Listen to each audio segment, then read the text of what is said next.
Vicente Joga. Buenas tardes, Joga, ¿cómo le va? ¿Qué tal? ¿Cómo estás? Bien, medio engripadito, pero superando ya. Bueno, no me ponga excusa ahora que está gripado para no hablar mucho. No, al contrario, si a mí lo que me gusta es hablar, así que no. Bueno, ¿cómo anda? ¿Bien? ¿Cómo anda la campaña? Bien, con mucha expectativa, con mucha gana, con mucho aliento de la gente y fundamentalmente esperando el día de mañana que por fin parece que va a nacer la criatura, ¿no? Y mañana... No es que nacer, sino que va a ser bautizada, digamos. Sí, mañana a las 11, ahí en la Fundación de la Mañana. Claro. Joga, Nazar, Burjaile, la foto oficial, por lo menos, ¿no? Así es. Sí, por lo menos ya se legaliza, ¿no? Sí, acá hablan de un documento, digamos. Sí. ¿Y qué dice este documento? Bueno, no sería sería incorrecto de mi parte, ¿no es cierto? Porque me parece que no corresponde que yo unilateralmente lo haga conocer, me parece que por respeto a los demás, pero no son cosas que se te van a escapar a tu criterio, son cosas normales que el formoseño a pie viene reclamando hace mucho y que hemos consensuado después de un trabajo que no fue fácil, o sea, fueron largos días de conversación entre los tres sectores y bueno, y hemos logrado un acuerdo mínimo al que nos comprometemos cualquiera de los tres que llegare en hacer cumplir, ¿no? Además de acuerdos de estas características, ¿hay acuerdo político? No sé, si alguno de los tres llega a la participación. Sí, obviamente, es decir, de acuerdo obviamente al capital, entre comillas, político que cada uno ponga en esta elección, para el caso de resultar triunfador el Frente Amplio, como se va a llamar. Eso sí es una especie de primicia que te doy, ¿no? Bueno. Porque por ahí en algún medio gráfico o en los medios gráficos salió con otro nombre, pero en realidad es el nombre que se ha elegido es el del Frente Amplio, que es un nombre ganador, ¿no? Todavía sigue gobernando el Uruguay, así que... ¿El Uruguay? Y bueno, ¿y por qué no acá? ¿Cuál es el problema? No sé, el problema es la gente, si lo vota o no. Bueno, sí, yo creo que sí, ¿sabes por qué? Pero no porque seamos creídos, sino porque sencillamente yo creo que hay un proceso de agotamiento en la población, hay un proceso de desgaste también de muchos años de gobierno, más allá de todos los errores y cosas que ha cometido Ifrán, que se ha olvidado de la gente. Ahí todo proceso tiene su nacimiento, su desarrollo, se llega al cenit y se cae, ¿no? Yo soy la expresión de eso, o sea, yo sé perfectamente lo que es, a ver cómo se nació, cómo se creció, cómo se tuvo mucho poder y después cómo se cayó. Hay oportunidades que la vida te da, unas segundas oportunidades y otras veces no. Pero yo creo que el proceso del gildismo está agotado. Y lo dice la calle, no es que lo diga yo, ni hace falta preguntar demasiado, pero yo creo que este esfuerzo que hemos hecho los tres sectores, en olvidar, inclusive hasta, no sé si llamarlo agravios, pero diferencias importantes y poner por delante los intereses comunes, me parece que le ofrece al conjunto de los formoseños una alternativa, un damero de alternativa, el que es radical, o desarrollista o que tiene una posición parecida a la de esos partidos, votará al contador Burjaile. Los que tengan una posición más independiente o por ahí progresista o gente que le gusta figuras nuevas, lo votará al padre Francisco. Y bueno, los peronistas que no estamos de acuerdo con la gobernación de Ifrán y algunos otros que no son peronistas y que creen que nosotros podemos poner nuestra experiencia en función de esta provincia, nos votará a nosotros. Así que yo creo que hay una gran posibilidad de que el Frente sea ganador, o sea,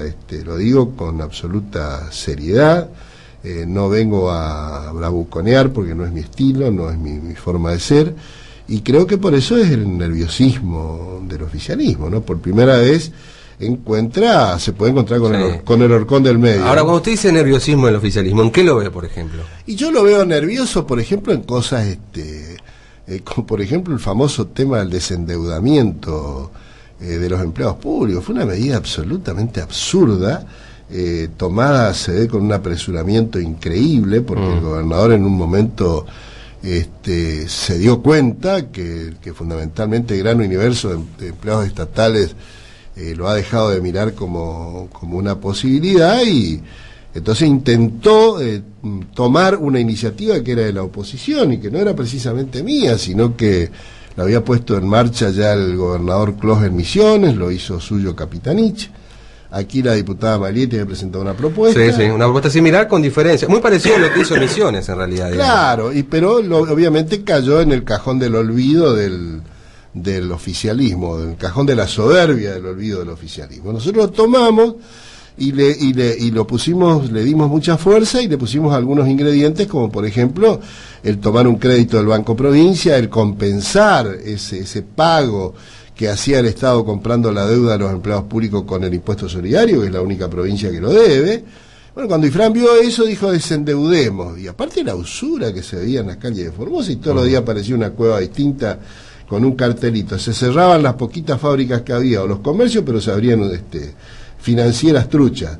Y bueno, fíjense ahora el lío que ha causado, ¿no? Que le ha causado, por ejemplo, a cooperativas serias, a mutuales serias, a organizaciones gremiales serias. Entonces, esa es una medida que fue inmediatamente puesta después del aumento, que el aumento tuvo sabor a poco. Sí, sí, es cierto. ¿No? Bueno, de hecho hay un aumento ahora que está vigente para pero por julio, eso digo, ¿no? Pero fíjate vos que inclusive hasta comunicaron mal, porque dijeron, tenemos un 32%, claro, la gente dijo, bueno, 1.500 pesos, y claro, pesos más, pesos menos son 500 pesos, pero en realidad eran 20% ahora y 12% claro, después. 12% después. La otra cosa que llamó poderosamente la atención y que me da la pauta es el fenómeno de la entrega a tontas y a locas de las viviendas. Vos tenías constancia. Bueno, no vamos a salir de los empleados públicos porque tengo preguntas. No, de las viviendas estaba hablando, no de los empleados públicos, viviendas del interior, por ejemplo, que de capital, pero de 10 años, 12 años, 14 años que no se entregaban viviendas.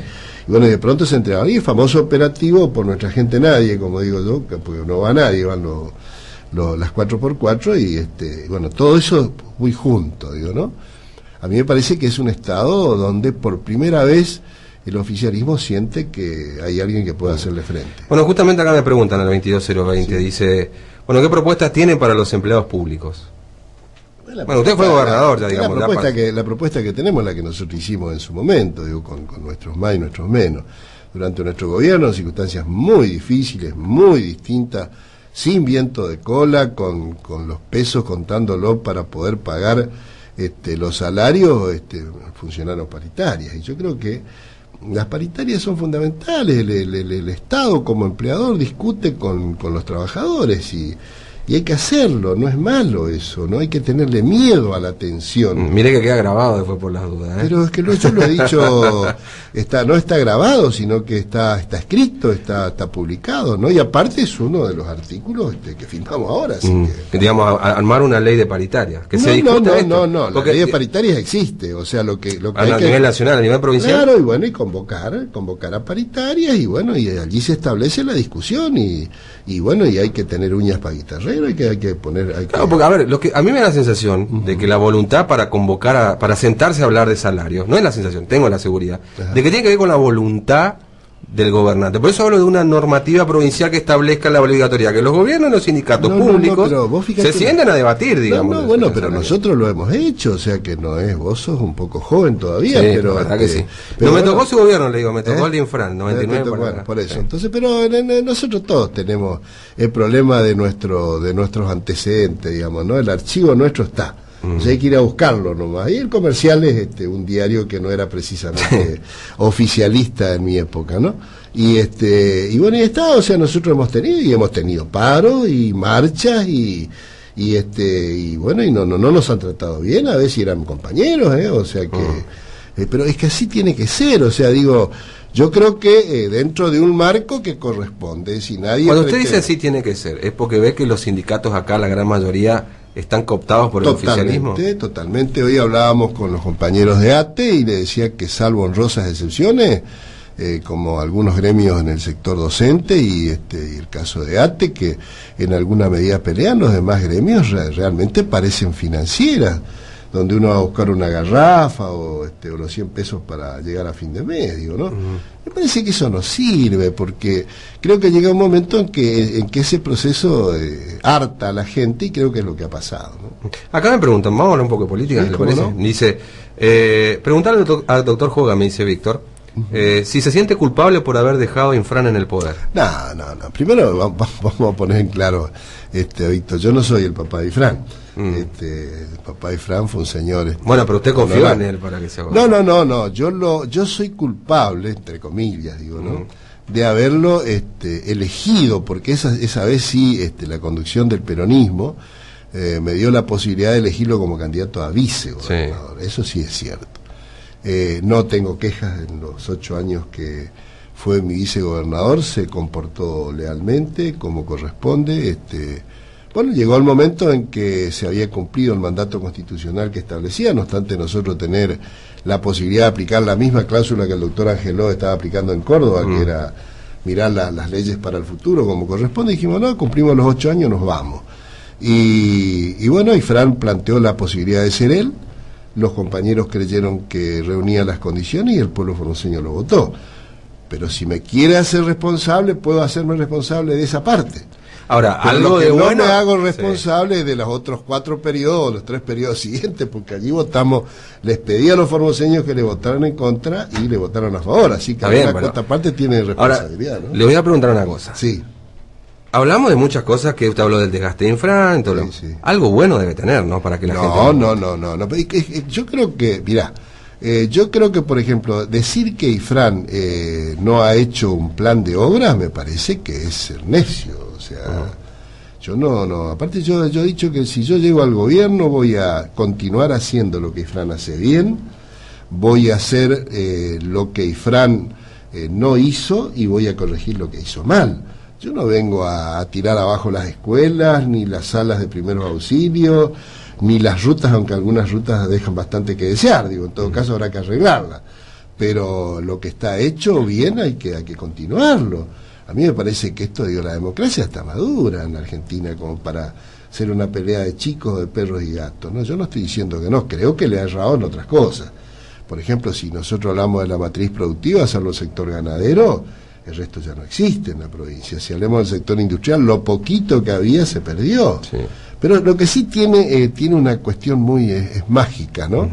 Porque, por ejemplo, el tema del ferrocarril, vos viste que ahora sale como el héroe que va a reactivar el ramal ferroviario. Entonces es un capo porque va a ser el ramal ferroviario de acá Embarcación. Decime, ¿en qué época se cerró el ferrocarril? Y en la época de Menem. En la época de Ifrán. Bueno, está bien. Bueno, entonces no, porque yo también estuve en la época de Menem y yo no lo cerré. Está bien, es cierto, entonces, pero está bien, coincidió con esa época. Vamos a poner las cosas como corresponde, ¿no? Bueno, pero no se le puede echar la culpa solamente a Infran de haber cerrado el ramal. ¿Cómo que no? ¿Y por qué en mi época el doctor Menem no lo cerró? ¿Había que pelear, dice usted? Ah, sí, señor. Bueno, y lo peleamos, Y te puedo asegurar que Caballo no era fácil, ¿Por qué se cerró la empresa textil de ¿Por qué se cerró la empresa textil? Porque Infran lo que dijo el otro día. ¿Qué dijo? Fue que se terminaron todos los beneficios impositivos que tenía el textil y se fue. Mentira. Y que ahora está para hacer un gran negocio inmobiliario. No es cierto, no es cierto. En absoluto, porque no tenía ningún beneficio impositivo que no sea algunas pequeñeces que le había dado ya la época del coronel Salapría, ¿no es cierto? Si es justamente la diferencia que yo planteo con el famoso ¿cómo es que llaman ellos? El pacto que firmaron con Kirchner, ¿cómo es? La reparación histórica. La reparación histórica. Sí. La reparación histórica es una cosa que viene de la época de Sosa Laprida. O sea, es una cosa que nosotros después volvemos a menear. ¿Por qué? Porque el Estado argentino nos había abandonado en aquella época que se llamaba zonas de fronteras vacías. Ante la hipótesis de conflicto con Paraguay, las obras de infraestructura y otras obras de desarrollo habían llegado tarde, o no llegaron. Resulta que, en lugar de Ifrán plantear la reparación histórica para obtener beneficios que den sustentabilidad al desarrollo económico, planteó, entre comillas, una reparación histórica que significa obligaciones históricas. Porque la Ruta Nacional 81 es obligación histórica de la nación, si es ruta nacional. Entonces, lo que había que plantear como reparación histórica eran políticas de sustentabilidad.